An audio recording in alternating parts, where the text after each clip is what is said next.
asasi za kijamii, hamjambo? Comrades power! Comrades power! Asanteni sana, you may be seated. Think you know, you have sat for a long time. And therefore, after sitting for too long, the other process sets in. Now, the biggest disadvantage, speaking at last, that everything else has been said. So you now find yourself just dealing with the dregs. But let me first begin by thanking members of the civil society, members of the university fraternity, and our students for coming here in such large numbers. We decided that we have been talking too much sometimes to ourselves, that today we want to be listeners. Let us sit down and listen to the people. And you have not disappointed. Those who had opportunity to talk have not disappointed. And we take it that those who have spoken is a representative sample of this audience which was here today. And therefore, I'm going to just tell you what we ourselves had agreed as leadership of Azimio to be our common position. This is not just my stand, it is the Azimio leadership stand. And then I will finish by just saying a few things at the end of it. Okay? But here, as Ongwen said and Eugene has remembered, we are in holy grounds here at Ufungamano House. Many, many ideas have come from this holy place, which have actually contributed to change of lives of the people of our country. Ufungamano, sometimes we remember with nostalgia where we came from. Eugene has told you we used to be here with our parents who have since left us. And they told us how they actually themselves organized themselves to fight against colonialism and how independence was achieved. At that time, Kenya was facing one of the most entrenched dictatorships in our history. But we were able to basically tame that dictatorship. So nothing is impossible with the people power. If the people are determined, there's nothing that can stop them from achieving what they want to achieve.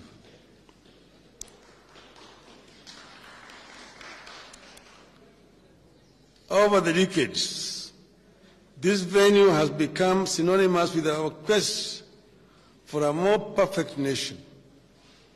Each time we have taken a stand here, the nation has overcome confusion, doubts, and fear, and taken a stand for the better. Although we have held deliberations here that shaped our nation, none has taken place under circumstances as worrying as is the case currently. Kenyans have never had to struggle this hard to put food on the table or take their children to school. Even the civil servants have never gone without pay up to the 13th of the month. When we held frequent meetings at this venue in the 80s, 90s, and early 2000s, we aimed to end the single-party rule and give ourselves a new constitution. As we meet today, both the multi-party democracy and the constitution we fought for are under attack.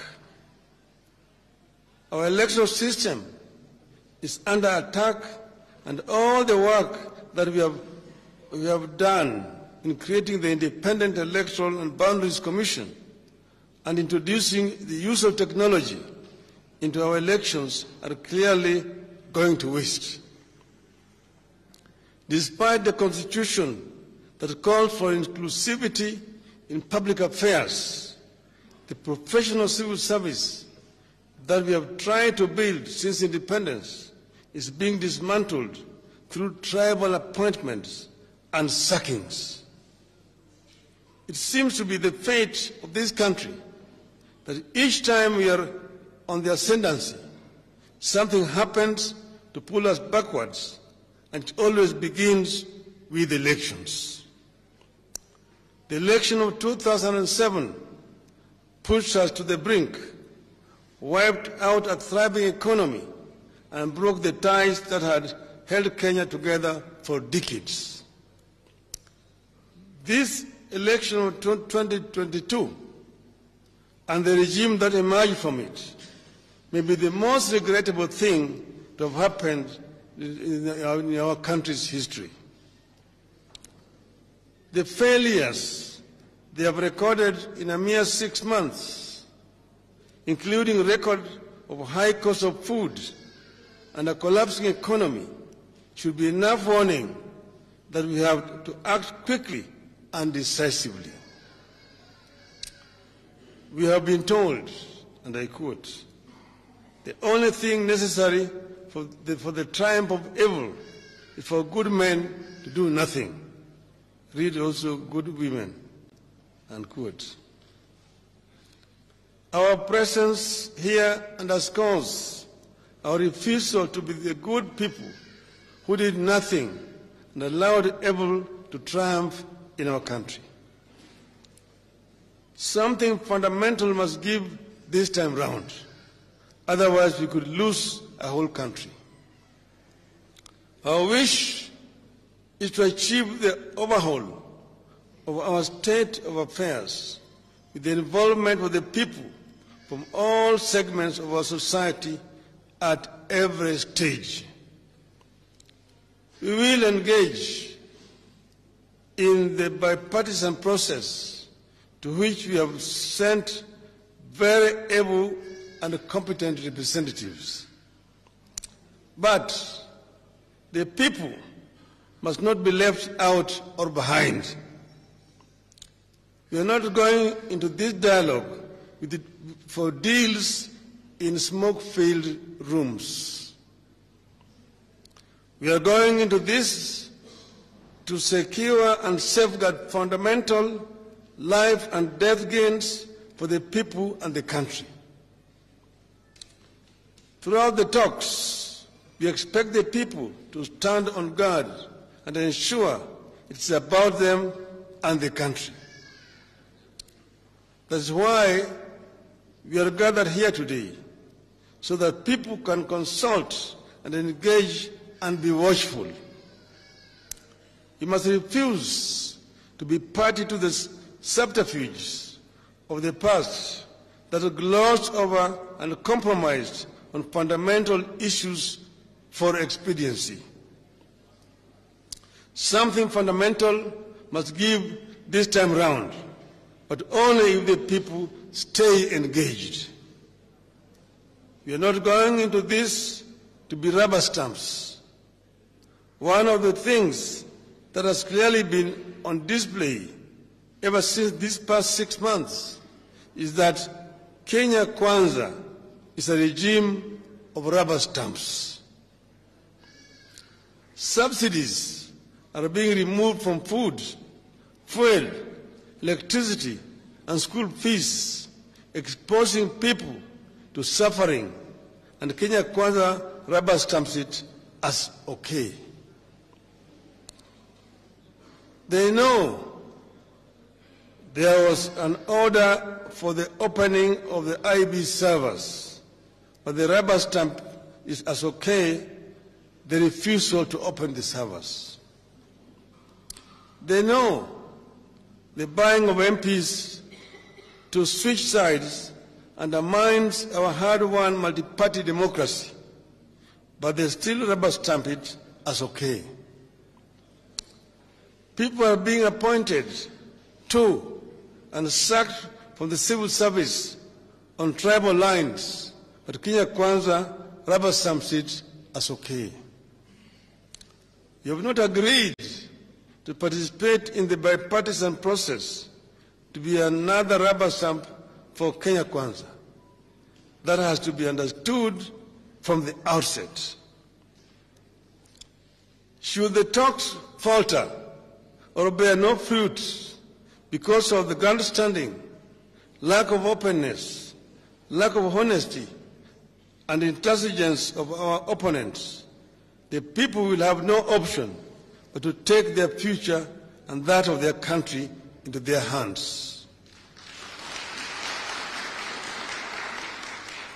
Already, we are seeing signs of intransigence from the Kenya Kwanza, which is trying to determine for us what to take to the discussion table. For avoidance of doubt, our issues remain what we have always said they are. 1, immediate steps to lower the cost of food, fuel, and school fees. 2, opening and forensic audit of IEBC elections servers. 3, restructuring and reconstitution of the IEBC and the reinstatement of the 4 IEBC commissioners. 4, an end to the poaching of MPs to order side. Let us engage, let us join hands, and let us stand firm in the interests of our country. Finally, we have said that we are not doing this because of any weakness on our side. We are only saying that Kenya is bigger, and that's why we are saying that we want to engage. Nobody should mistake this as a sign of weakness. We have embraced these talks before, but there must be talks which are going to be held with equal respect, mutual respect, and also in line with the law. The Kenya Kwanza have been saying we cannot do something outside the Constitution and the laws. No law actually stops a dialogue outside Parliament. In fact, we have had this before. When we were in a crisis, we had talks held at Serena Hotel, chaired by even a foreigner. Those talks were not considered to be illegal or unconstitutional.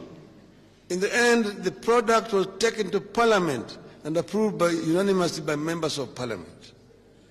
We are in a similar situation here today.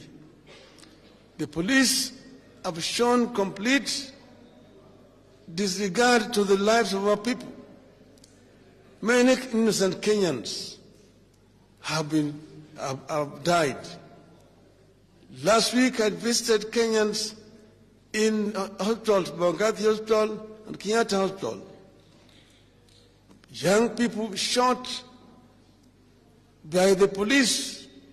Their only crime was that they were participating in a demonstration which was illegal because the police had been notified.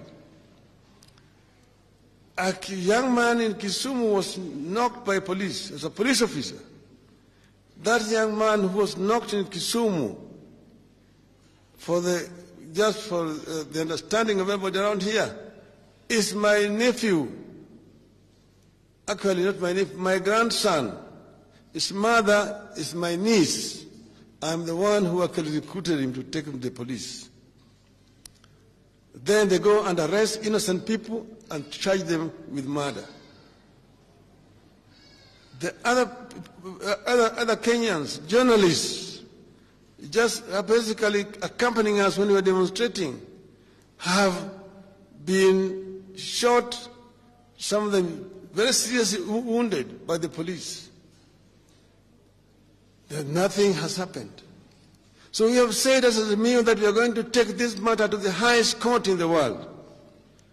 Already our lawyers are working on this, and we are going to take the particulars of all those police officers who have been involved in deliberate shooting and killing or maiming innocent Kenyans to a court which is outside our jurisdiction as a people, to ensure that justice is achieved. But they can come with live bullets. They can come with bombs. We will go and confront them in the name of the Lord and the God of Kenya.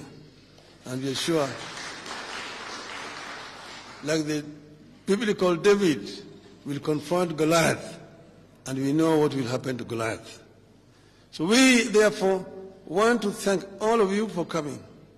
Tunatoa shukrani sana kwenu kwa kutualika sisi kama wanazimio kuja kusikia.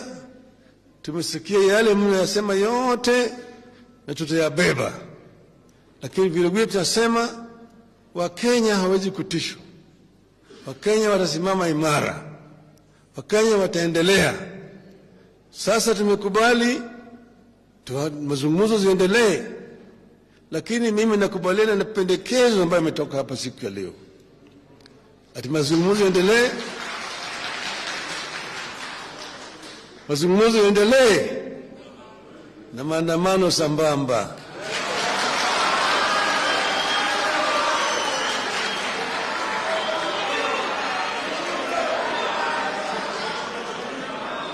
Dawa ya moto ni? Dawa ya moto ni? Kwa hivyo sisi tutaendelea. Tutaendelea. Sitaendelea. Tunangoja Ramadhani ishe.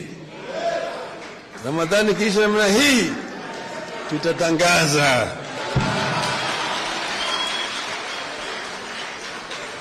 Tutatangaza. Na mtaitika. Mtaitika. Mtaitika. Tulikuwa naimba namna hii. Nikiitwa mtaitika. Nikiitwa mtaitika. Nikiitwa nitaitika. Kupambana kwa Afrika. Oh, kupambana, kupambana, kupambana kwa ukombozi. Oh, kupambana, kupambana, kupambana kwa ukombozi. Azimio. Azimio.